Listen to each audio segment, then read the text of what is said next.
สบายดีเพื่อนพี่น้องตอนหัวค่ำหัวแรงว่าสิเมื่อแล้วเห็นสร้างเป็นดุมันขยันเพียรเป็นก็อยากแล้วคือกันเป็นอายสร้างเป็นว่าให้อยากยกมืออื่นเนี่ยใจเป็นยกมืออื่นแล้วอยากให้มันแล้วเนาะแม่ถึกละแล้วก็แล้วไปทางใหม่ต้องโดยถึกเพิ่นก็อยากไปทางใหม่คือกันเฮ็ดงานใหม่ไปกันเถอะขุดคุ้มถามื้ออื่นก็กบไม้บัดนี้ว่าสิได้หยุดก็บ่ได้หยุดเนาะบ่เป็นหยังลุยต่อเนาะสู้ต่อจะได้ก็มันสิแล้วให้มันแล้วอันนี้ก็บ่สิเมื่อเด้อกระเทินเห็นอ้ายเพิ่นต่อเลยถึงหมดเวลาแล้วเพิ่นก็ยังต่อให้พี่น้องตาตัว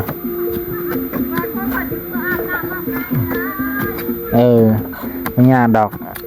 เมื่อได้หนาวกะเส้นไว้ก่อนเรื่องอาบน้ำเส้นไว้ก่อนมีวะ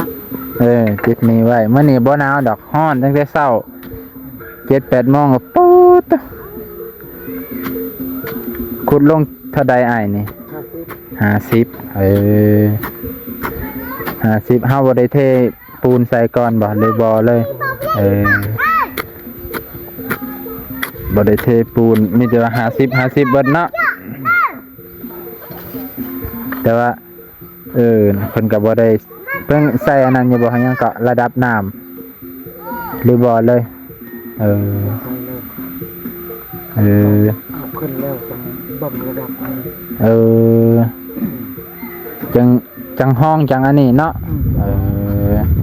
ประทับตั้งแล้วฮะจังเบิ่งระดับน้ำห้องคักแน่จะได้เลิกกะคูณขึ้นจะได้ตื่นกะขุดลงโดยจังสั้นไว้เป็น50 เมตร2 คนคือเก่าแล้วเพิ่นนะหลายคนมันอ่อนอัวหลายคนโซเลกันนิ่งกันเนาะนิ่งกันมันเจอกันถ้าหลายคนเป็นเวียกเบิดสูแนวก็ดีแต่ว่าย่านแต่ว่าถ้าแต่บอกในห้วยหัวหน้าก็สิบ่ไหวเด้อเนาะเพราะว่าเห็นสร้างหลายบ่อนโอ้ยหลายคนผู้จักหน้าที่เจ้าของเบิดคนละไม้คนละมือค่อยๆหามันถึกอ้ายอย่าปุ๊บเสียอ้ายกว่าอ้ายปุ๊บเสียเกินนะห้วยอันนี้ก็รถไถรถยูคักเนาะรถจันนี่ยูไปยูมาใหม่นี่ทางเสียพื้นเด็ดใหม่นี่ทางเสียเอิกเด้50กับบ่ได้เล็กปานใดพอดีคันเลิกหลายยันต่ำเนาะยันต่ำสูงหลายก็ยันลูกเพิ่นตกลงมาอีกอีกแล้วยันกระป๋องกระแป้งตกนี่แฮงมีแต่ผู้แบบเฮือนเพิ่นนี่กว้างเท่าใด4x4 พอดีเลยว่าอยู่4 มณฑลเลยนะพอดี4x4ใหม่เพิ่นก็บ่ได้ยาวปานใดเจ็ด4x5พอดีงาม4x4แม่ลูกหาคนแย่กันนอนโลดเดือนอนแต่ซ้ำนี่บัดลูกใหญ่ก็จังว่ากันหาเงินหาคำขยายต่อมีพอเฮ็ดพอได้ตั้งโต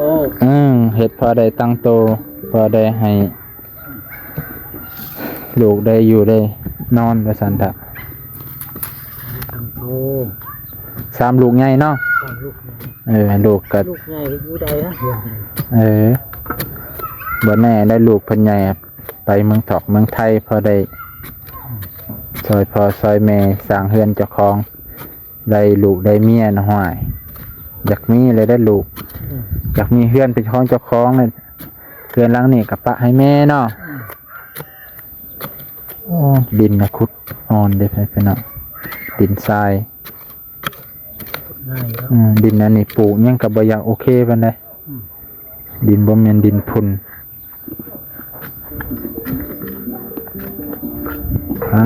ต่อก็สิน้อยกว่าหลังเก่าไปพี่น้องหลังเก่าก็ถือว่ากว้างเติบ12 เสาเด้หลังเก่าแต่หลังนี้กับ6 เสาก็ธรรมดาเห็ดหลังนี่มันเจอกับลูกใหญ่ไปนอนหลังพุ่นก็ได้เพิ่นพี่น้องแล้วแต่ลูกเพิ่นสินอนดอกเพิ่นคิดว่าเพราะว่าเพิ่นนั่นนอนห่วมอายห่วมน้องบ่ได้เพิ่นถือผีถือหีบถือคองไปพี่น้องถ้าลูกเพิ่นน่ะนอนใส่ก็ได้นะตอนแรงนอนน้ำมีนอนก็ได้ เดี๋ยวได้เบิดเนาะ ในสางแม่น้อยแม่ใหญ่ก็ได้เนาะ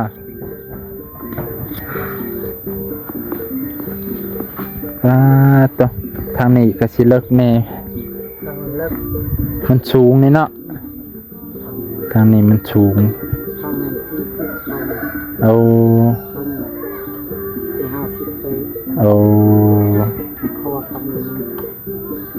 มันดินมันค่อยไปพี่น้องมันค่อยไปทางพุ่นยามฝนยามนี่ก็บ่ต้องเป็นห่วงดินน้ำบ่อยู่ดอกไหลลงคลองเบิดแถวนี้สิเป็นบวกเบิดแผ่พี่น้องมันสิเป็นอันนี้เพราะว่ายามฝนป๊าดจนรถไถรถจักรไปบ่ได้นะนี่แถวนี้บ่อยากเว้าเลยใครแต่ยามนี้แหละ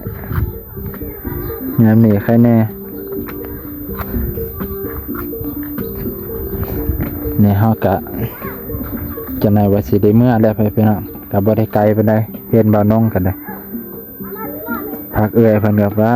ตัวกำลังงามให้พี่น้องเฮือนสวนผักของอิพรวิไลโซลาร์เซลล์นี่2 อันเลยเนาะสากอยู่พี่เลยพักเพิ่นเมื่อก่อนน่ะก็พักไปให้100เพิ่นหมักแตงเพิ่นกำลังอันนั้นเพิ่นกำลังออกดอกออกผลเบิ่งผักกาดเพิ่นไปพี่น้องเต็มเขียวต่อสุดยอด